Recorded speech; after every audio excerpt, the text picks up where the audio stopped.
The following podcast is intended for a mature audience. Listener discretion is advised.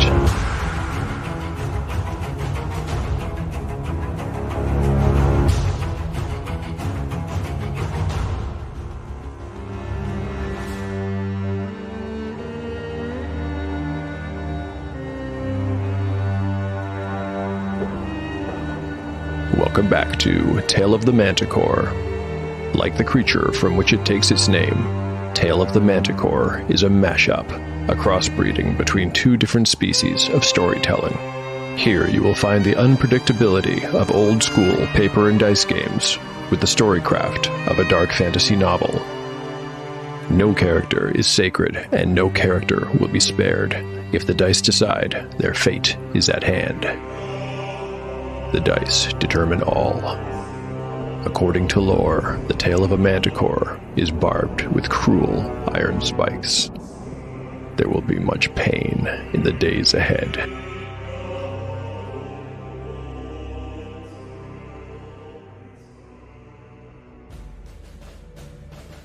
Last time on Tale of the Manticore.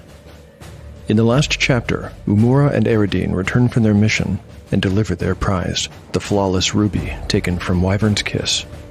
Chiefess Smale wastes no time and performs the binding ritual, connecting the power of the gem with Harl's armor.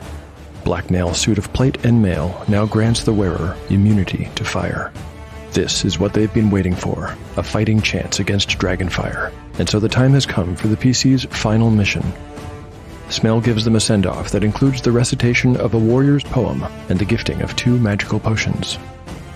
Over the next few days, Grumblebelly's assistant, Frivius Brindle, escorts the party to the ruined supply depot, where they had sheltered for the night on their way to the Eye in the Fire, but this is as far as he goes. While he turns back for Thangar, the PCs, accompanied by Rolandaz Augerstone, push on. They are headed for a spot at the base of the Cloudspur that Grumblebelly had showed them on one of his maps. It's a cave, an entrance that will allow them to ascend the mountain from within. On their way there, they discover something troubling. When they reach the Fire River, they find a giant's footprint. It's déjà vu, all over again. But this time, it's not a single print. It's a set of tracks that continues on the far bank of the river and leads all the way to the Cloudspur. When the companions reach their destination and find the cave entrance they were looking for, they can clearly see that the giant tracks lead right inside.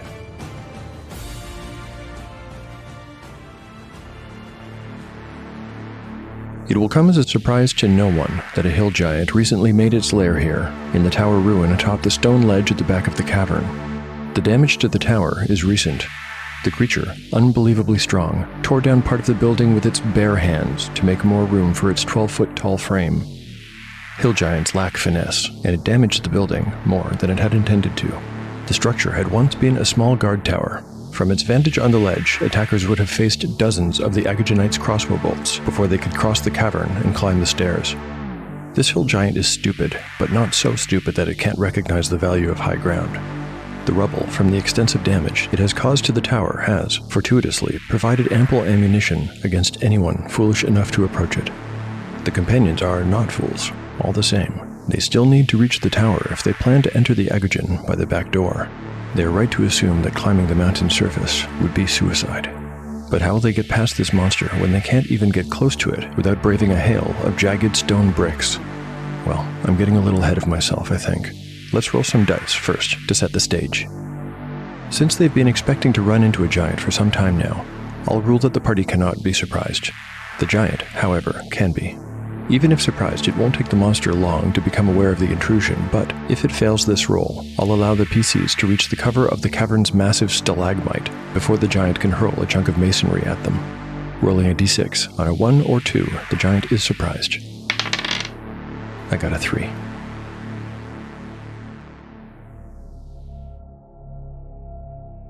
The giant did not have a name. It did not even have the concept.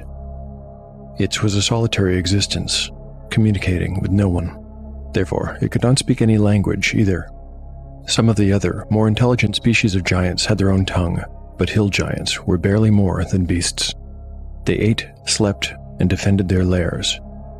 This hill giant had no idea why it had left its home in the foothills of the Kazmirioth. Something had called it here, to the foot of the great mountain, and so it had come. It found some food along the way. Some large, strange creature had died in a fire. It tore off the parts that were still edible and carried on. When it found a suitable home, it stopped and set about preparing a new lair. The giant had been dozing when it heard the noise, a sound that did not belong here where only the wind spoke. Giants aren't very smart, but they can be cunning. It stirred and sat up, peering over the broken brick wall at the cave entrance. Daylight spilled into the cavern from outside and struck the huge stalagmite, throwing a long line of shadow across the floor that pointed straight at the giant. The pool that it used whenever it felt thirsty reflected the sun, and in the dim looked like a shining silver moon on the ground. Because of the sun's position, when the small figures entered the cavern, they were backlit. Details were impossible to make out, but their silhouettes were very clear. 5 intruders at its door.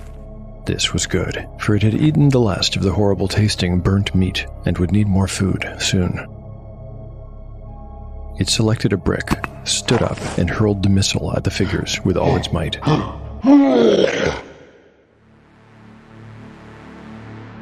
I need to determine who the giant is aiming at. With Harl and Daz in front, they're slightly more likely targets, even considering that their short stature will not provide much cover to those behind them. I'll use a D8. On a 1 or 2, the missile flies at Harl. A 3 or 4, Daz. On a 5, Gyrios. 6, Umora, and 7, Eridine. If I get an 8, I'll reroll. Here goes. A 1. Okay. Harl's armor class is 2, and the giant is an 8 plus 2 hit die monster, so it needs a 10 to hit him. Rolling a D20. I've got a 4. Harl sees it coming in time, and the heavy brick whooshes over all their heads a split second after he yells for everybody to Get down! Chapter 67, Part 1, Day 98, Mid-afternoon. Party status: Harl, 34 of 34 hit points. Gyrios, 37 of 37. Eridine, 20 of 20 hit points.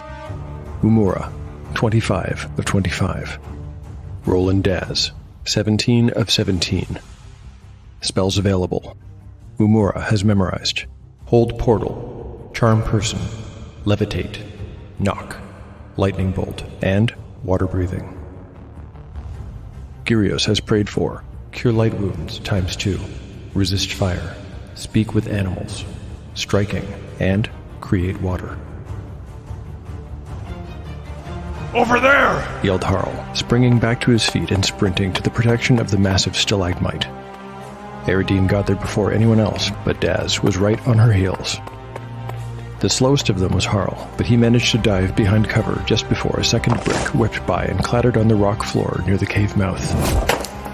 Before flattening himself against the smooth, wet surface of the stalagmite, Harl caught a glimpse of his assailant, at least 12 feet tall, with wild hair and wild eyes. Filthy and naked, bulging with muscle. Harl had never laid eyes on a giant before. He had heard the stories, though, as all dwarves had, and he felt something awaken inside him, a desire to kill. He stared at the axe in his hand and narrowed his eyes. Gyrios peeked around the other side. He could dimly see the tower ruin atop the ledge, and the stairway running diagonally up the side. He couldn't make out any other shapes in the shadows. The giant gave a bellow of frustration, and Gyrios jerked back into the safety of cover. He realized he was trembling in fear. He fished the potion of growth out of his belt pouch and looked at it with a shaking hand. Perhaps if we even the odds, he managed to say. No, you'll just make a bigger target, Gyrios. We'll have to brave his barrage and make a run for the stairs. With the way you run, said Daz, I'd have thought you'd prefer a different plan of attack. It's the only way. Prepare yourselves. When we break cover, try to spread out. Don't run in a straight line. Ready? Wait, said Umura. I have a better idea. Although it pained her to do it, Umura opened her recently acquired scroll case. She slid out the scroll containing the spell she had been unable to transcribe into her book. If she used it now, the spell would be gone for good. It could never become her own. Nevertheless, this was the only solution to the problem she could think of.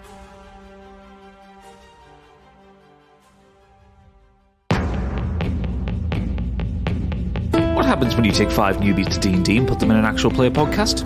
Chaos, that's what. Do Dragons Dream Scorched Sheep tells a tale of a group of adventurers fighting against impossible odds in a situation they don't quite understand, using tools they really shouldn't be allowed to use unsupervised. Join us as they battle monsters, despots, criminals, and their own dice, while they forge a path through the world of Erethria. We have drama, we have comedy, we have characters throwing bears, we even sing a song or two. Do Dragons Dream of Scorched Sheep is available everywhere you can find podcasts.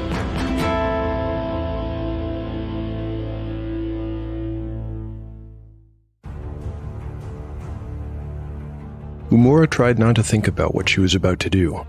Eridine would have been a better choice. She was the braver of them. No, this was for her to do. She remembered back to Vashuk's cavern.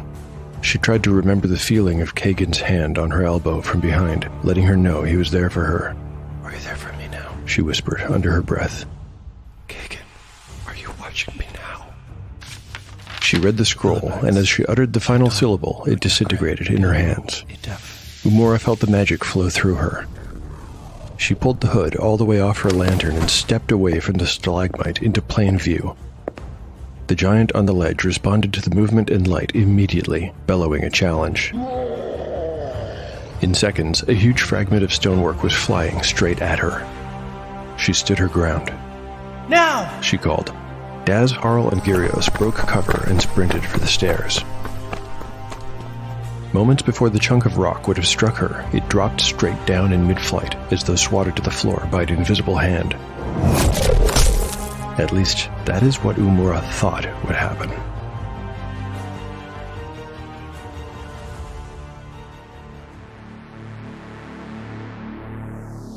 Because she had failed to transcribe the spell into her book, it's not hard to see how she got it so wrong.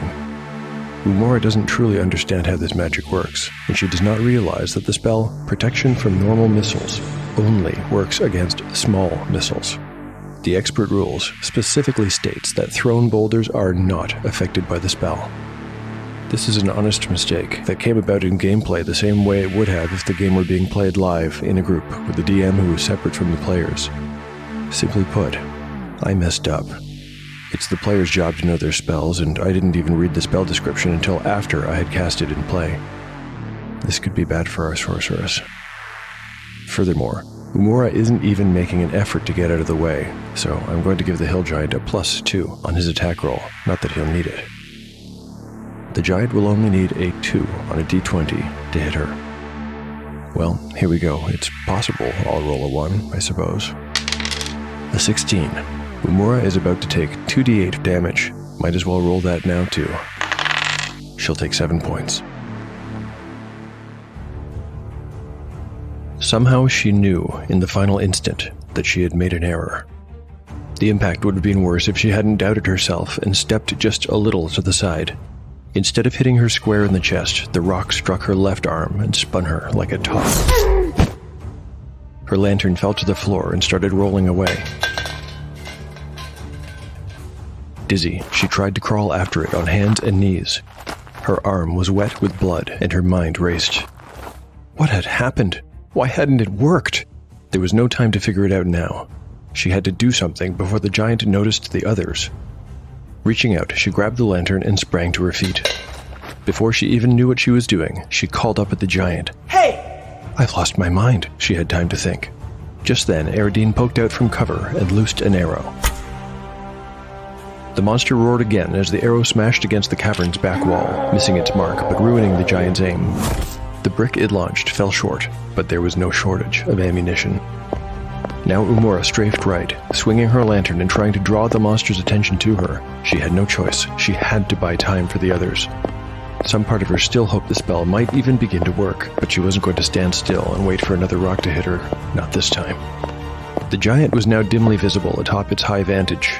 It was huge and moved much faster than the sorceress would have imagined. She knew a moment of panic before a third shard of masonry was launched in her direction. Oh boy, this really is a huge foul-up. Daz, Gyrios, and Harl need 3 rounds to reach the giant, 1 to cross the cavern, and 2 more to climb the stairs. It's not a given that the giant will stay focused on Umura while the trio charges its position. Umura does have a very bright light, however, which makes her a clear target and could keep the attention off the others. Every round she stays out in the open, vulnerable. I'll say that there's a 50% chance that the giant will be fixated on her. Problem is, I don't think Umura can last 3 rounds out in the open. Entering combat.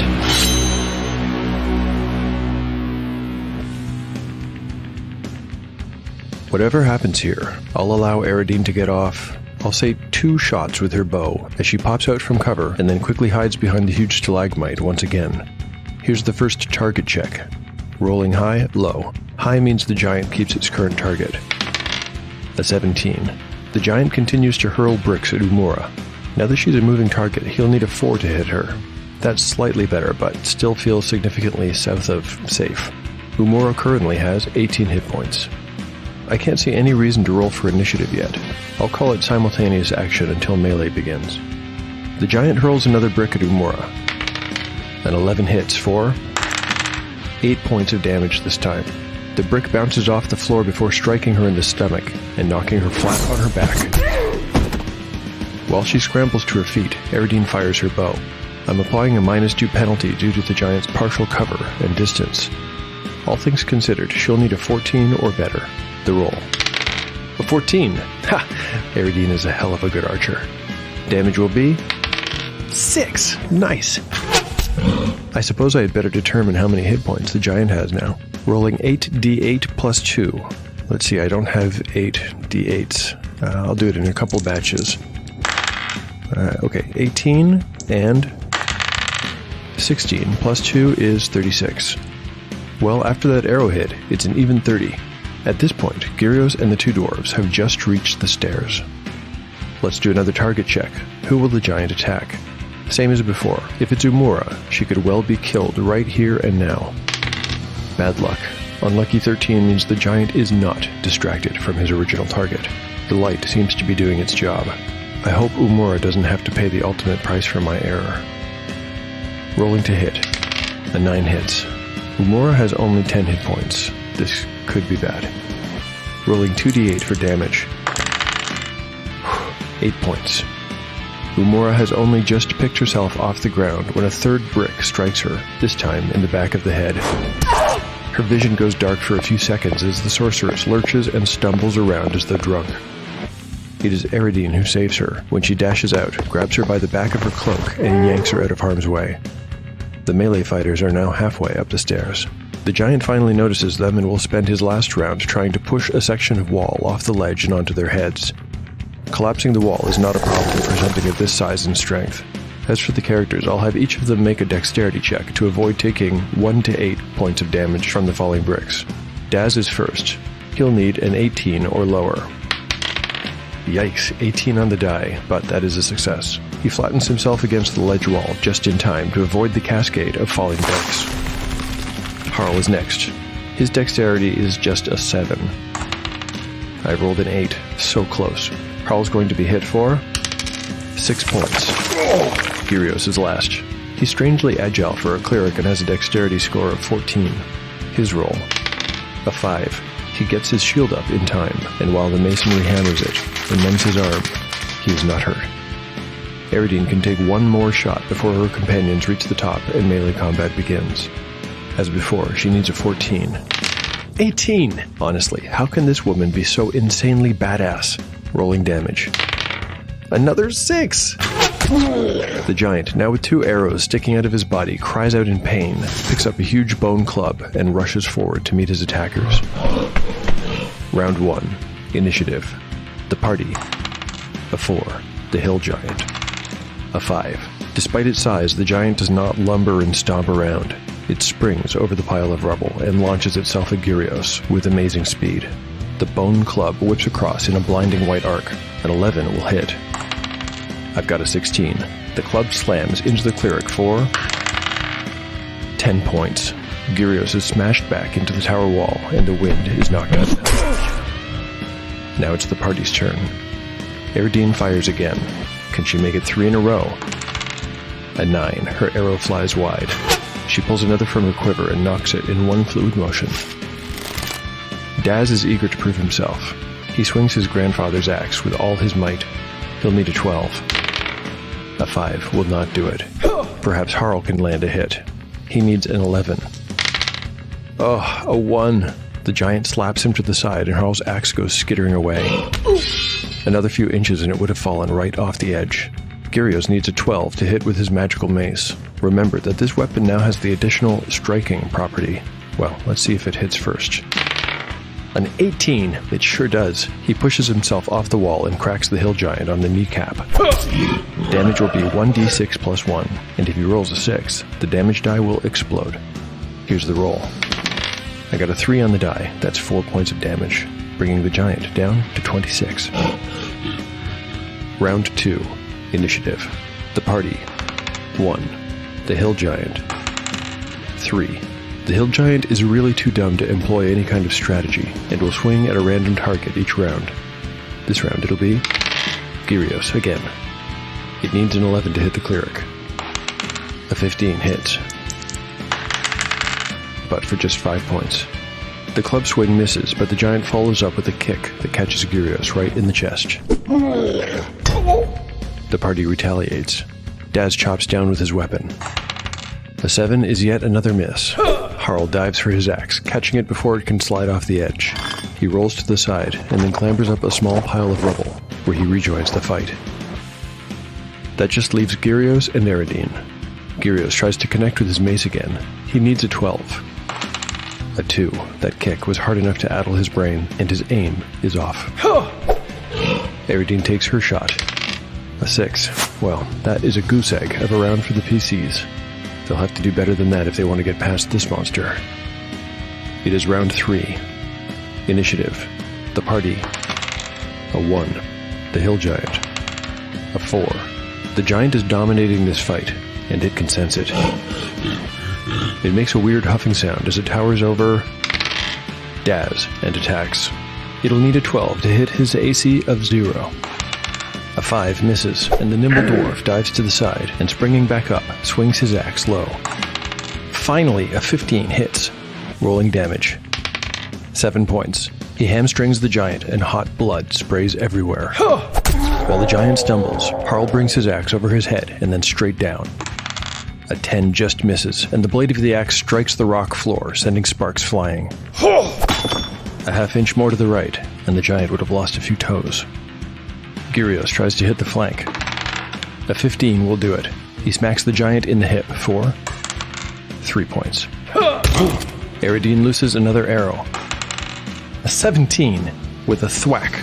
The missile plants itself in the small of the giant's back for 2 points. The enemy is now at 14 hit points, less than half its maximum. It's beginning to look like a pincushion, and blood is running freely from a number of wounds. Time to make a morale check.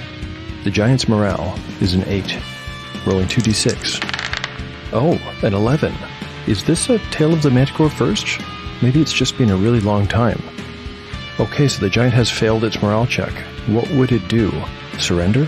I'm not sure it has the intelligence. I think it would try to get away, but there's only one way to go, and that's down. I'm going to roll a high-low. High means the giant will try to charge past the PCs to reach the stairs. This would allow everyone a free attack on it. If I roll low, I think the giant goes right off the edge. Rolling. I got a 5. The giant backs up, then backs up some more, trying to keep its enemies in front of it. Suddenly, it slips off the edge, and, clawing at the air, disappears. It'll take 6d6 falling damage as it hurtles 60 feet to the cavern floor. Wow, that's 22 points. It lands head first, breaking its neck with a wet snap, and crumpling into a motionless, bloody heap. And with that, combat is over.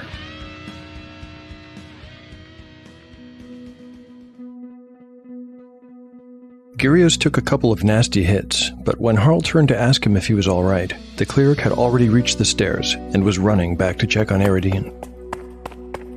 When he reached the bottom, he looked up to see the rogue gesticulating wildly, and his heart skipped a beat. That is, until he realized that she was fine, and instead was pointing to the floor behind the stalagmite.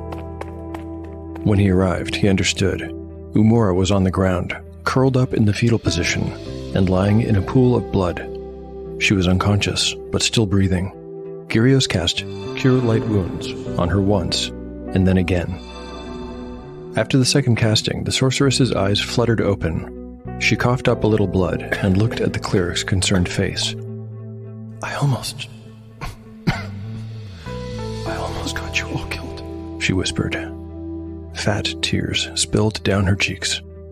You almost got yourself killed, I think you mean, Gyrios replied. Better me than you. Umura coughed again. Then her eyes rolled back into her head, and she was once again unconscious.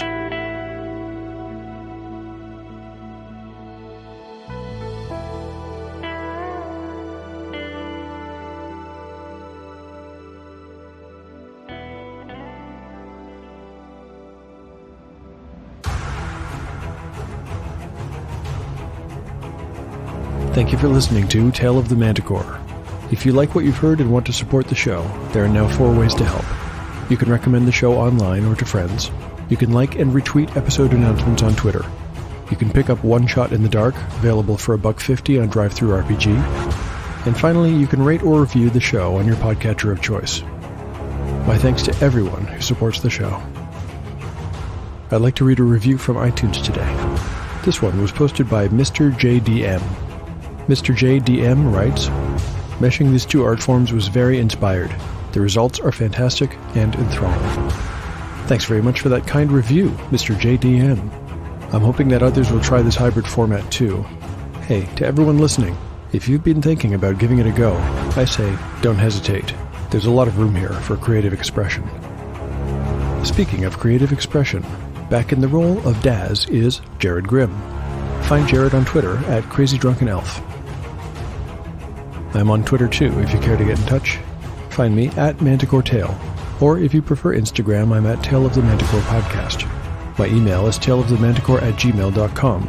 I also keep a blog at taleofthemanticore.blogspot.com, where I post show notes, art, character sheets, maps, and other miscellany.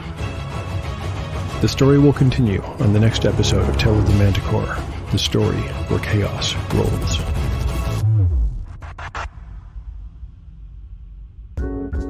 Hi, my name's Ruin Ortega, one of the hosts of Cantrips and Coffee. We love tabletop games. We love them so much that we can't stop talking about them or playing them. The trouble is that there's so many to choose from. Now, we could stop and just play the big one, you know, the one that everybody plays, but life is meant for more than just one game for the rest of our lives, isn't it? That's why we're determined to play the best ones. We want to know which are worth our money and which we should probably just skip. Am I close enough to any of the other survivors to reach someone's, leg? Yes. Can I crush that person's leg? Yes! Okay, Carl is suddenly looking for a new mentor to be sidekick to. This isn't surprising. When you first did it, I was like, yeah, we got this. We've just been too timid. We have been too scared to touch anything. He's gonna go through. It's gonna be good. Oh, he's dead. Join us for brand new episodes weekly on Cantrips and Coffee.